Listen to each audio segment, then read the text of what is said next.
Gunung Lir-Liran adalah sebuah bukit yang berlokasi di Desa Ketanggung, Kecamatan Sine, Kabupaten Ngawi, Provinsi Jawa Timur.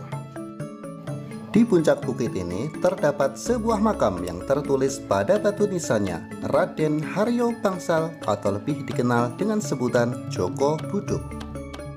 Gunung Lir-Liran ini syarat dengan cerita rakyat yang sudah melegenda dan masih terus diperbincangkan di kalangan masyarakat Jawa Timur, khususnya di sekitaran Ngawi Barat.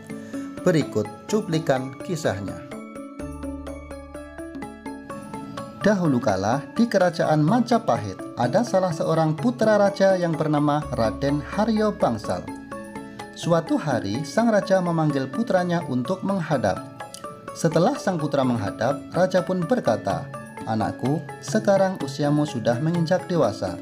Jadi sudah sepantasnya engkau untuk menikah dan membina rumah tangga." Akan tetapi pada saat itu sang putra pun menolak dengan alasan masih mau mempelajari ilmu kanuragan sebagai bekal di kehidupan. Dan sang putra pun menjawab, "Maafkan Ananda Baginda Prabu, Ananda belum mau menikah karena masih ingin belajar ilmu kanuragan. Sampai nanti ilmu yang Ananda miliki dirasa cukup, pastilah Ananda akan menikah."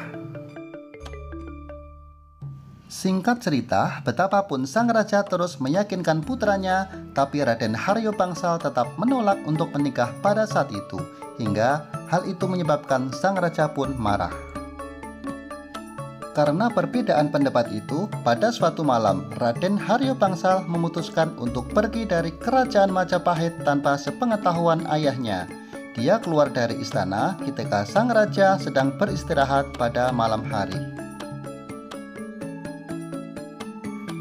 Kehidupan baru sang putra raja pun dimulai. Hari berganti hari, minggu berganti minggu, bulan demi bulan pun terlewati. Perjalanan melewati desa demi desa, hutan demi hutan, hingga pada suatu hari sang putra raja tergores duri di dalam hutan. Hal itu menyebabkan kulit sang putra raja penuh dengan luka dan berpenyakit kudis atau buduk, hingga pada akhirnya orang-orang mengenalnya dengan sebutan Joko Buduk alias pemuda yang berpenyakit kudis. Suatu hari, sampailah Joko Buduk di sebuah desa yang bernama Desa Dadapan. Di ujung desa itu, hiduplah seorang diri wanita tua yang tinggal di gubuk reot yang nantinya akan disebut Mbok Rondo Dadapan. Singkat cerita, akhirnya Joko Buduk diangkat menjadi anak oleh Mbok Rondo Dadapan. Dan hari-hari selanjutnya, Joko Buduk hidup sebagai rakyat biasa yang setiap hari membantu pekerjaan ibunda angkatnya itu. Sobat pendakin deso, Alkisah, di dekat desa tempat tinggal Mbok Rondo Dadapan ini ada sebuah kerajaan yang bernama Kerajaan Puan. Dan sang Raja Puan ini memiliki tanaman kesayangan yaitu pisang emas pupuse cindi. Pada suatu saat, kemarau panjang melanda wilayah Kerajaan Puan. Hal itu menyebabkan tanaman kesayangan sang raja ini layu dan hampir mati. Raja pun tak ingin kehilangan tanaman kesayangannya. Akhirnya dibuatlah sayembara. Bunyi sayembaranya kira-kira adalah seperti ini. Barang siapa yang bisa membuat terowongan di bawah gunung menuju ke tempat pisang emas itu berada, kalau dia lelaki akan dinikahkan dengan putri sang raja yang bernama Putri Kemuning.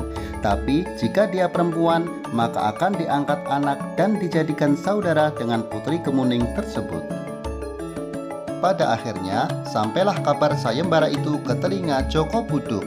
Dan setelah meminta izin kepada ibunda angkatnya yaitu Mbok Rondon Dadapan, berangkatlah Joko Buduk menuju ke kerajaan Puan untuk mengikuti sayembara tersebut. Singkat cerita, dengan kesaktiannya, sang pemuda Joko Buduk pun berhasil membuat terowongan air di bawah gunung hanya dengan menggunakan kedua tangannya. Sang raja sangat terkesan dengan hal itu, karena akhirnya tanaman kesayangannya bisa diselamatkan dan kembali tumbuh dengan subur. Dengan demikian, tentunya sang raja harus menepati janjinya, yaitu menikahkan sang pemenang sayembara pemuda Joko Buduk dengan Putri Kemuning. Namun sang Raja Puan tidak mau menikahkan sang Putri Kemuning dengan Joko Buduk dalam keadaan masih berpenyakit kulit. Akhirnya, sang raja menyuruh Patih agar memandikan pemuda ini di sebuah sendang yang berada di desa Gampeng untuk mengobati penyakit kulitnya. Karena Patih ini agak kurang pendengarannya, dia salah mengartikan titah sang raja. Perintah sang raja adalah untuk bilasi atau memandikan, tapi didengar oleh Patih adalah nelasi atau menghabisi. Disebabkan oleh salah pendengaran itu, pemuda Joko Buduk pun dibunuh oleh Patih di Sendang Gampeng, desa Cambean. Mendengar peristiwa itu, sang raja sangat marah karena itu artinya raja tidak menepati janji. Dan sang raja pun sudah tahu kalau pemuda yang berpenyakit kulit itu sejatinya adalah putra dari Raja Majapahit. Tapi karena pemuda itu terlanjur dibunuh oleh Patih, diperintahkanlah untuk menguburkan jasadnya di dekat sendang yang berada di desa Gampeng tersebut. Nah, pada proses penguburan inilah keanehan pun terjadi. Setelah lubang kubur yang disiapkan jadi, jasad pemuda itu hendak dimasukkan. Tapi ternyata lubang yang dibuat ini tidak bisa menampung jasad pemuda itu. Kemudian diperpanjang lagi lubangnya dan begitu berkali-kali tetap saja jasad pemuda itu tidak bisa dimasukkan.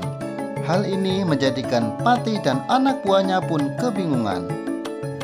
Hingga pada suatu malam, salah seorang penggawa kerajaan Puan pun bermimpi. Di mimpi tersebut, dia didatangi oleh pemuda yang dibunuh tadi. Pemuda itu berkata, dia bersedia dimakamkan asal berdampingan dengan calon istrinya, yaitu Putri Kemuning yang tidak lain adalah putri sang raja.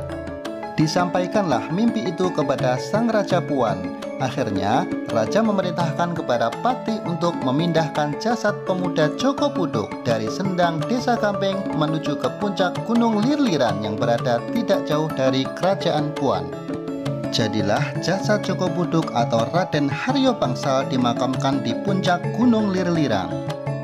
Di akhir cerita, karena dilanda penyesalan, Putri Kemuning naik ke puncak Gunung Lir-Liran dan duduk di sebelah makam Raden Haryo Bangsal.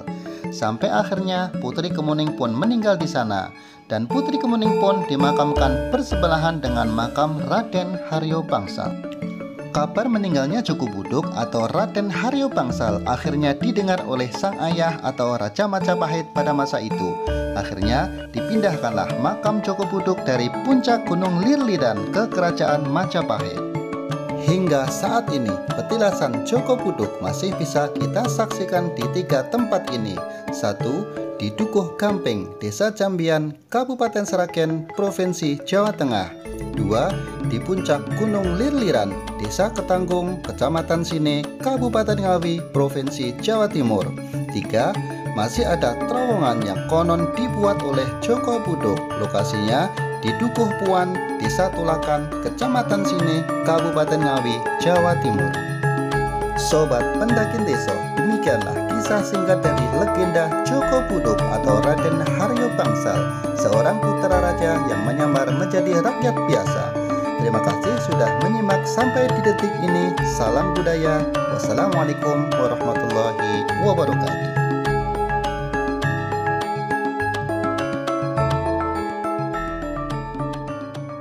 Tuangkan air panas biar seger di siang ini. Mantap.